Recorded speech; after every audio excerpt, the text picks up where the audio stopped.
Bienvenue dans un voyage épique au cœur de l'histoire de Gilgamesh. Un récit vieux de plusieurs millénaires, empreint de mystère, de passion et de quête existentielle. Bien avant que les grands mythes des civilisations grecques, romaines ou même égyptiennes ne prennent forme, un roi semi-divin arpentait les terres de Mésopotamie. Ce roi, Gilgamesh, n'était pas seulement un souverain. Il incarnait les espoirs, les peurs et les rêves de l'humanité tout entière. Son histoire est gravée dans l'épopée la plus ancienne jamais découverte, l'épopée de Gilgamesh. Ce récit fascinant vous transportera dans un monde où les dieux se mêlent aux hommes, où les amitiés transcendent le temps et où la quête d'immortalité dévoile le véritable sens de la vie. Chaque chapitre est une plongée dans une aventure pleine de rebondissements, d'épreuves mythiques et de révélations profondes. À travers les plaines d'Uruk, les sombres forêts du Cèdre et les eaux tourmentées des abysses, vous marcherez aux côtés d'un roi confronté à ses propres faiblesses. Laissez-vous envoûter par cette histoire intemporelle qui résonne encore aujourd'hui avec nos questionnements modernes. Qu'est-ce qui rend une vie vraiment épanouissante? Quelle est la véritable nature de la mort? Et jusqu'où seriez-vous prêt à aller pour obtenir ce que vous désirez le plus au monde? Prenez un instant pour liker cette vidéo et vous abonner à notre chaîne Histoire émouvante. Chaque clic nous aide à continuer à partager ces récits incroyables qui réveillent l'imaginaire et nourrissent l'âme. Maintenant, préparez-vous, car l'histoire commence. Et une fois que vous aurez plongé dans ce récit, il vous sera impossible de détourner les yeux. Dans les temps immémoriaux, là où les étoiles éclairaient une terre encore jeune, se dressait Uruk, une cité d'une splendeur inégalée. Ses murailles massives semblaient défier le ciel, et son peuple prospérait sous le règne d'un roi pas comme les autres, Gilgamesh. Né d'une union entre un dieu et une mortelle, Gilgamesh possédait un statut unique. Il était 2/3 divin et 1/3 humain, une combinaison qui faisait de lui un être d'une force et d'une intelligence hors du commun. Pourtant, cette parenté divine venait avec une arrogance presque insupportable. Gilgamesh se considérait au-dessus de tout et de tous, défiant les dieux eux-mêmes par sa fierté. Mais comme chaque être exceptionnel, il était aussi marqué par des failles profondes, celles qui allaient façonner son destin. Les récits anciens décrivent Ninsun, la mère de Gilgamesh, comme une déesse d'une sagesse infinie et d'une douceur inégalée. Elle était une prêtresse céleste, vénérée par les mortels et respectée par les dieux. Lugalbanda, le père de Gilgamesh, était un roi mortel, dont la bravoure et la détermination avaient marqué son époque. Leur union symbolisait l'alliance entre le ciel et la terre, mais elle engendra également un enfant au cœur tiraillé entre deux mondes. Dès son plus jeune âge, Gilgamesh montra des aptitudes extraordinaires. Sa force surpassait celle de 100 hommes, et son esprit était aussi vif qu'un éclair dans la nuit. Pourtant, ce don divin lui donna un sentiment de supériorité écrasant. Il se considérait invincible et croyait que personne ne pouvait égaler sa grandeur. Cela se reflétait dans ses actions envers le peuple d'Uruk, qui vivait dans une peur constante sous son règne. Gilgamesh, malgré sa sagesse et ses capacités, n'était pas le souverain bienveillant que ses origines auraient pu promettre. Il utilisait sa force pour imposer sa volonté au peuple. Les jeunes hommes étaient contraints à des travaux harassants, construisant des murailles et des temples gigantesques pour glorifier leur roi. Les femmes, quant à elles, étaient souvent victimes de ses caprices, un abus de pouvoir qui ne faisait qu'amplifier l'amertume et la colère des habitants d'Uruk. Cette oppression engendra des prières silencieuses, des larmes cachées et une révolte qui se murmurait dans les ruelles sombres de la ville. Les citoyens d'Uruk implorèrent les dieux de leur venir en aide. Ces prières ne restèrent pas sans réponse. Les dieux, agacés par l'arrogance de Gilgamesh et émus par les supplications du peuple, décidèrent de créer un être capable de rivaliser avec le roi. Ainsi naquit Enkidu, façonné à partir de l'argile sacrée. Il était sauvage, vivant parmi les animaux et ignorant les règles de la civilisation. Enkidu était l'antithèse de Gilgamesh, humble, en harmonie avec la nature, mais tout aussi puissant. Un jour, un chasseur rencontra Enkidu, alors que ce dernier sabotait ses pièges et libérait les animaux capturés. Effrayé par la force brute et la sauvagerie de cet homme, le chasseur rapporta cette histoire à Gilgamesh. Le roi, intrigué, ordonna qu'on envoie une courtisane nommée Shamat pour apprivoiser cet homme des bois. Shamat joua un rôle crucial dans l'histoire d'Enkidu. Grâce à sa sagesse et à sa grâce, elle introduisit Enkidu à la civilisation. Pendant 6 jours et 7 nuits, elle lui enseigna les plaisirs de la compagnie humaine, l'importance des relations sociales et les douceurs de la vie civilisée. Lentement, Enkidu commença à perdre son lien avec la nature pour embrasser sa nouvelle identité. Mais cette transformation avait un objectif précis: confronter Gilgamesh. Lorsque Enkidu entendit parler des abus du roi, il ressentit une colère brûlante. Il quitta alors les prairies pour se rendre à Uruk, déterminé à affronter ce tyran. La rencontre entre les deux hommes fut explosive.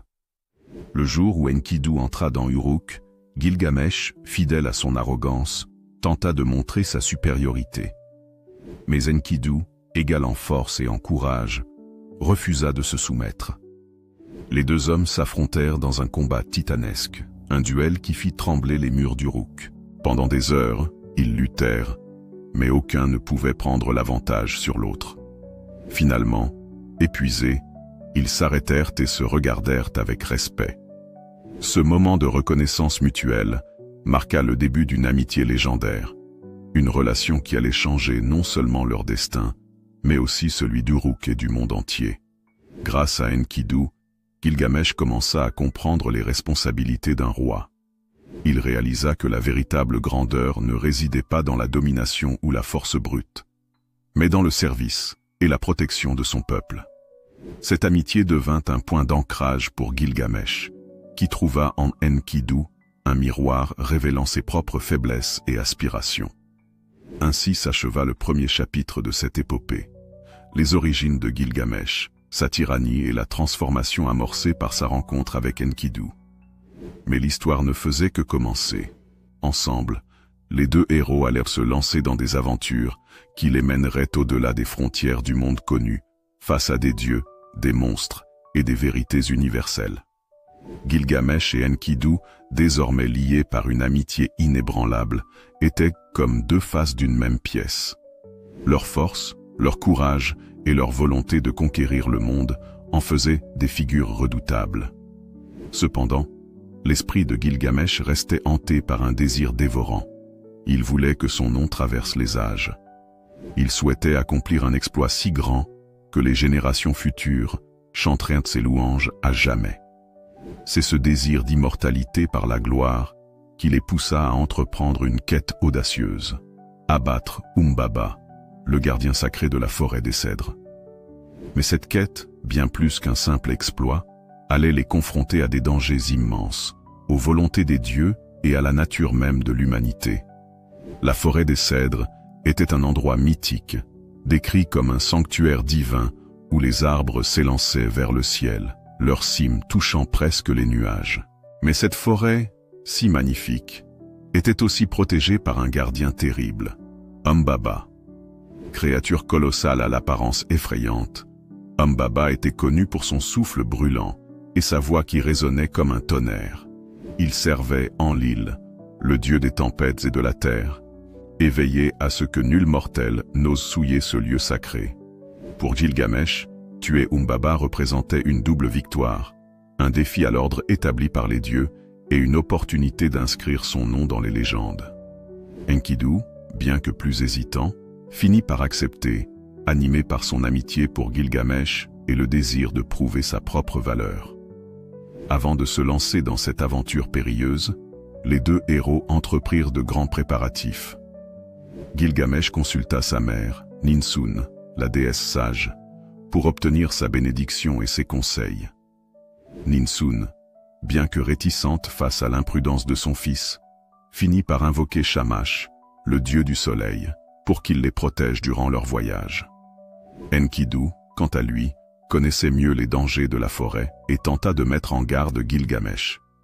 Il lui rappela que Humbaba n'était pas un simple monstre, mais une créature investie d'un pouvoir divin.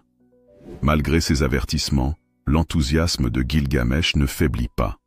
Ensemble, ils forgèrent des armes puissantes, des haches acérées comme des éclairs et des épées dignes des dieux. Quand tout fut prêt, ils quittèrent Uruk, sous les acclamations et les prières du peuple. Mais l'atmosphère de fête laissa bientôt place à l'appréhension, car ils s'aventuraient dans l'inconnu. Le chemin jusqu'à la forêt fut semé d'embûches. Les deux héros traversèrent des déserts arides, des rivières tumultueuses et des montagnes au sommet glacé. Chaque nuit, Gilgamesh faisait des rêves étranges où il voyait des étoiles tomber du ciel ou des montagnes s'effondrer. Ces visions, bien qu'effrayantes, furent interprétées par Enkidu comme des signes de leur destinée héroïque. La tension monta à mesure qu'ils approchèrent de la forêt. L'air devint lourd, chargé d'une énergie surnaturelle, et les ombres des cèdres semblaient danser comme des esprits vivants. Quand ils atteignirent enfin le seuil de la forêt, un silence pesant les enveloppa. Même les oiseaux semblaient retenir leur souffle. Humbaba sentit leur présence avant même qu'ils n'entrent dans la forêt. Sa voix grondante résonna à travers les arbres, les avertissant de rebrousser chemin. Mais Gilgamesh, avec son audace habituelle, ne prêta pas attention aux menaces. Accompagné d'Enkidu, il pénétra dans le cœur de la forêt. Le combat qui suivit fut titanesque. Humbaba, avec son souffle de feu et sa force inhumaine, repoussa les deux héros à plusieurs reprises. Mais ils continuèrent à se battre avec une détermination farouche, exploitant leur intelligence et leur endurance pour surmonter sa puissance brute. Enkidu joua un rôle crucial, utilisant sa connaissance de la forêt pour déjouer les attaques de Humbaba. Lorsque Humbaba fut finalement à terre, vaincu et suppliant, une scène poignante se déroula. La créature, désormais vulnérable, implora les deux héros de l'épargner. Enkidu, touché par sa souffrance, hésita un instant, mais Gilgamesh, motivé par sa quête de gloire, décida de l'achever. Ce moment marqua un tournant dans leur aventure, car ils avaient non seulement défié un gardien divin, mais aussi transgressé un ordre sacré. Avec la mort de Humbaba, la forêt des cèdres perdit sa magie protectrice. Gilgamesh et Enkidu abattirent un arbre gigantesque pour en faire une porte, un symbole de leur triomphe qu'ils ramèneraient à Uruk. Mais leur victoire ne passa pas inaperçue aux yeux des dieux. Enlil, furieux de voir son gardien tué, jura de punir les deux héros. Ce moment marqua le début d'une série de malédictions et de tragédies qui allaient changer à jamais le cours de leur vie.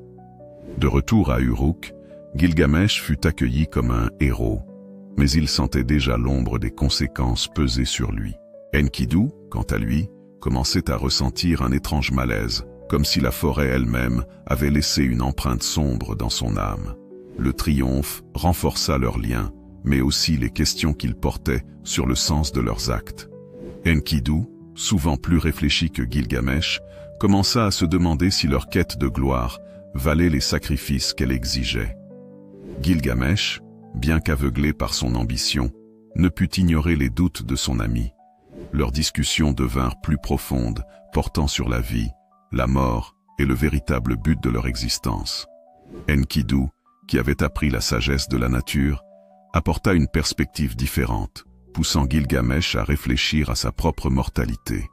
La quête au pays des cèdres marqua un point crucial dans l'épopée de Gilgamesh.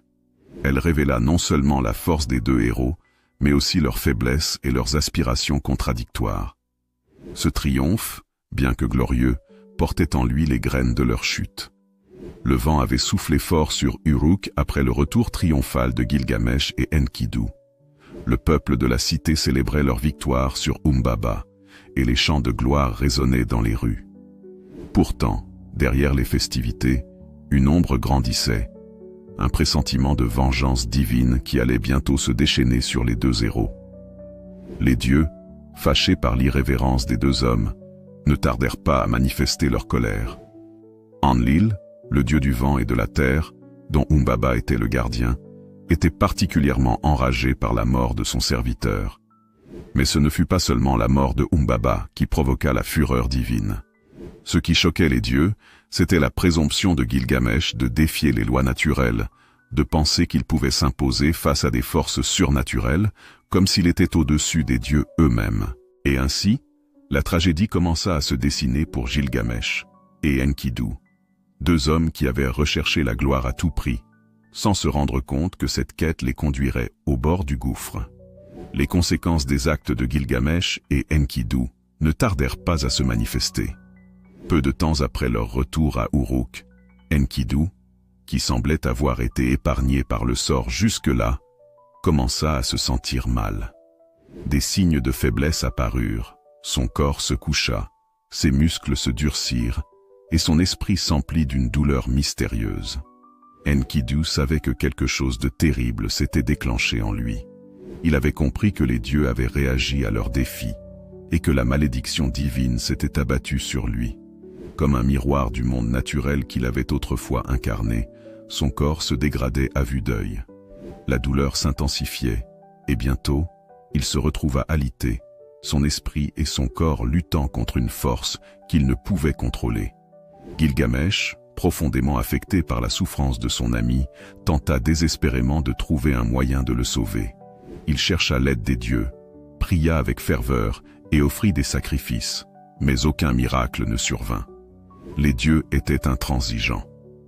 Ce qu'Enkidu avait fait en tuant Humbaba n'était pas seulement une transgression envers un être divin, mais un affront à l'ordre cosmique lui-même. Un jour, alors qu'Enkidu était plongé dans une souffrance extrême, il eut un rêve étrange. Dans ce rêve, il se retrouva face à un conseiller divin, un être mystérieux qui lui annonça qu'il devait bientôt mourir. Ce rêve fut une révélation pour Enkidu, qui comprit que son heure était venue. Mais, à la différence de la plupart des héros qui affrontent la mort avec honneur, Enkidu ressentit une peur profonde. Il était terrifié à l'idée de disparaître, de ne pas laisser de traces dans ce monde qu'il avait appris à aimer. Lorsque le rêve se dissipa, Enkidu se réveilla, fiévreux, accablé par une douleur insoutenable. Il savait que la fin était proche, mais il ne pouvait pas accepter l'inéluctabilité de son sort. Il se tourna vers Gilgamesh, son ami, et lui confia ses craintes.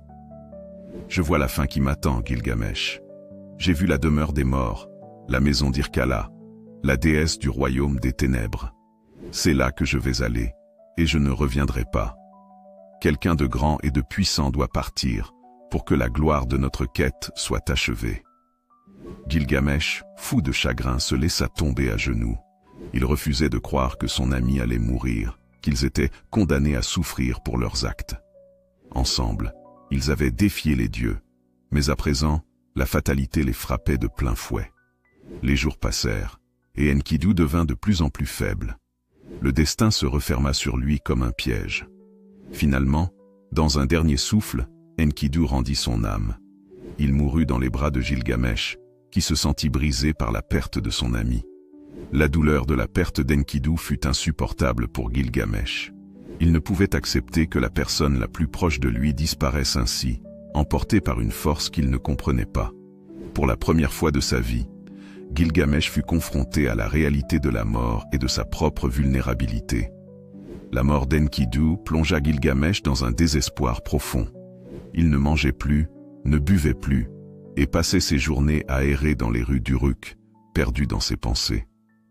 La gloire et la richesse qu'il avait tant recherchées semblaient soudainement futiles, insignifiantes face à la douleur qu'il ressentait. La perte de son ami le poussa à une réflexion plus profonde. Si tout le monde devait mourir un jour, alors à quoi bon chercher la gloire éternelle? La mort, qui semblait si lointaine autrefois, était désormais sa compagne inévitable. Loin de se résigner à la fatalité, Gilgamesh entreprit alors une quête encore plus audacieuse. Il allait chercher l'immortalité. Il ne pouvait accepter que l'existence humaine fût condamnée à disparaître dans l'oubli. Il se souvint des paroles de l'ancien sage Utnapishtim, un homme qui avait survécu au grand déluge et qui, selon les légendes, avait reçu le secret de l'immortalité des dieux. Utnapishtim vivait au bout du monde, au-delà des montagnes et des mers, un endroit où aucun homme n'était jamais revenu. Gilgamesh, obsédé par l'idée de conquérir la mort, se lança dans ce voyage périlleux. pensant que, s'il réussissait à découvrir le secret de l'immortalité, il pourrait sauver Enkidu et défier à jamais les limites imposées par les dieux. Ainsi débuta la quête de Gilgamesh pour l'immortalité, une aventure qui l'emmènerait dans des lieux inaccessibles et l'amènerait à faire face aux vérités les plus profondes sur la vie, la mort et ce qui rend un homme véritablement immortel. Le voyage de Gilgamesh vers l'immortalité est l'une des aventures les plus poignantes et philosophiquement profondes de toute la littérature ancienne. Après la mort d'Enkidu, le roi d'Uruk se lance dans une quête de connaissance suprême. Il veut découvrir le secret de l'immortalité, vaincre la mort et ainsi rendre son nom éternel. Il sait que seul le sage Utnapishtim, celui qui a survécu au grand déluge, détient cette clé. Son chemin sera long, semé d'embûches et de révélations, mais plus encore, il sera un chemin intérieur, un voyage dans l'âme de l'homme, confronté à ses limites et aux vérités universelles. Le périple de Gilgamesh est d'abord un voyage géographique. Il s'aventure à travers des régions inhospitalières, des montagnes escarpées et des mers déchaînées, où la vie semble se retirer. Loin d'être un voyage ordinaire, ce trajet devient un symbole de la lutte humaine contre les forces naturelles, contre la souffrance et contre la mort elle-même. Les montagnes sont des obstacles géants. Elles sont gardées par des créatures mythiques, comme le Scorpion Man, une entité étrange et redoutable qui garde l'entrée des montagnes des ténèbres. Gilgamesh, déterminé à aller jusqu'au bout, franchit ces étapes avec une volonté sans faille. L'une des scènes les plus marquantes de son voyage est sa rencontre avec le Scorpion géant. Ce dernier l'avertit qu'il s'engage dans une voie sans retour. Mais Gilgamesh ne se laisse pas intimider, car il sait qu'il n'a plus rien à perdre. En fin de compte, il réussit à traverser la montagne et à entrer dans le pays des dieux, là où Utnapishtim réside. Avant d'arriver à son destinataire final, Gilgamesh rencontre une figure divine importante, Siduri, la déesse de la vigne, qui réside dans une taverne aux portes de la mer. Siduri est un personnage essentiel de la mythologie sumérienne, souvent interprétée comme la déesse de la sagesse et des plaisirs terrestres. Siduri, voyant l'épuisement et la souffrance de Gilgamesh, lui offre des paroles sages qui résonnent profondément dans l'âme du roi. Elle lui conseille de jouir de la vie, d'accepter sa destinée et de profiter des plaisirs simples, tels que la nourriture, la boisson et l'amour. Selon Siduri, la quête de l'immortalité est vaine, et c'est dans l'acceptation des limites humaines que l'on trouve véritablement la paix. Pourquoi errer dans le monde, fou de douleur, alors que la vie qui t'est donnée peut être savourée, lui dit-elle. Mais Gilgamesh, obstiné et consumé par sa soif d'éternité, ignore ses conseils et poursuit sa route. Gilgamesh finit par atteindre la demeure d'Utnapishtim, un vieil homme sage qui vit sur une île éloignée, à l'écart des hommes et des dieux. Ce dernier est un témoin privilégié de la survie du déluge mythique, et c'est lui qui détient la vérité sur l'immortalité. Utnapishtim raconte à Gilgamesh l'histoire de ce grand déluge qui engloutit l'ancien monde, un déluge similaire à celui de la Bible. Il explique que, dans sa jeunesse, il fut averti par les dieux de l'imminence de la catastrophe et fut chargé de construire une grande arche pour sauver les êtres vivants. Une fois le déluge passé, Utnapishtim et sa femme furent immortalisés par les dieux en reconnaissance de leur sagesse et de leur survie. Il confie à Gilgamesh que l'immortalité ne peut être acquise par l'effort humain, qu'elle n'est pas un prix à gagner, mais un don divin accordé à quelques élus. La quête de Gilgamesh, bien qu'héroïque, était fondamentalement mal orientée. Il n'était pas destiné à vivre pour toujours. Utnapishtim propose néanmoins un dernier défi à Gilgamesh. Il lui parle d'une plante magique, un remède pour l'immortalité, qu'il peut trouver au fond de l'océan. La plante aurait le pouvoir de rendre celui qui la consomme jeune à nouveau. Gilgamesh, exalté par cette nouvelle possibilité, accepte le défi et part à la recherche de la plante.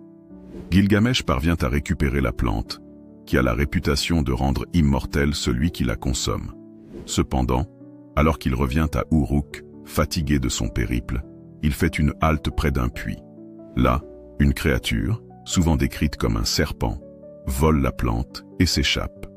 Le serpent, en se gorgeant de la plante, retrouve sa jeunesse, laissant Gilgamesh désemparé et vidé de tout espoir. Cette perte dévastatrice marque un tournant décisif dans la quête de Gilgamesh. Il prend conscience que l'immortalité n'est pas donnée aux mortels, qu'il est soumis aux lois de la nature et à la fatalité humaine. Mais plus que tout, il comprend que l'immortalité véritable ne réside pas dans l'évasion de la mort, mais dans l'héritage que l'on laisse derrière soi. De retour à Uruk, Gilgamesh est transformé par son voyage. Bien qu'il n'ait pas trouvé l'immortalité physique qu'il espérait, il réalise que son nom, ses actions et sa sagesse peuvent survivre dans le souvenir des autres. En construisant une grande ville et en accomplissant des actes de justice et de bonté, il peut être immortalisé dans l'esprit de son peuple. Il consigne ses aventures et ses leçons dans des tablettes d'argile, écrivant ainsi son propre héritage. Gilgamesh finit par accepter sa mortalité. Il comprend que la vie ne doit pas être vécue dans la recherche incessante d'immortelles récompenses, mais dans l'art de vivre pleinement chaque instant, de créer un héritage durable à travers ses actions et d'accepter les limites de l'existence humaine. L'histoire de Gilgamesh, à travers sa quête et ses épreuves, devient une réflexion sur la condition humaine. La quête d'immortalité, la souffrance, la perte, la sagesse et l'acceptation de la fin. Le roi d'Uruk, qui est à la fois héros et homme, apprend à travers son parcours que la véritable grandeur réside non pas dans l'évasion de la mort, mais dans la manière dont l'on vit et aime pendant le temps accordé. L'épopée de Gilgamesh, bien qu'ancienne, continue de résonner aujourd'hui comme un récit intemporel de l'humanité. Elle nous rappelle que, bien que nous ne puissions échapper à la mort, nous pouvons, par nos actions, nos relations et nos choix, laisser une trace indélébile dans ce monde. L'histoire de Gilgamesh nous enseigne que l'immortalité ne réside pas dans la vie sans fin, mais dans le souvenir que l'on laisse, dans l'impact que l'on a sur ceux qui nous entourent, et dans la sagesse que l'on transmet aux générations futures. En fin de compte, c'est en acceptant notre condition humaine, avec ses fragilités et ses imperfections, que nous trouvons une forme d'immortalité, à travers l'amour, l'amitié et l'héritage que nous construisons. L'histoire de Gilgamesh est celle de l'âme humaine, en quête de sens, de vérité et de paix. Et son épopée, écrite il y a plus de 4000 ans, demeure un trésor intemporel, nous invitant à nous interroger sur nos propres vies et la manière dont nous souhaitons être remembered. Merci d'avoir suivi cette vidéo jusqu'à la fin. Nous espérons que l'épopée de Gilgamesh vous a captivé et vous a inspiré à réfléchir sur la vie, la mort et l'héritage que nous laissons derrière nous. Si cette histoire vous a plu et que vous souhaitez découvrir d'autres récits fascinants, n'oubliez pas de liker la vidéo, de vous abonner à la chaîne et d'activer la cloche des notifications pour ne rien manquer de nos prochaines aventures. N'hésitez pas à partager cette vidéo avec vos amis et à laisser un commentaire pour nous dire ce que vous en avez pensé. À bientôt pour d'autres récits encore plus intrigants et mystérieux.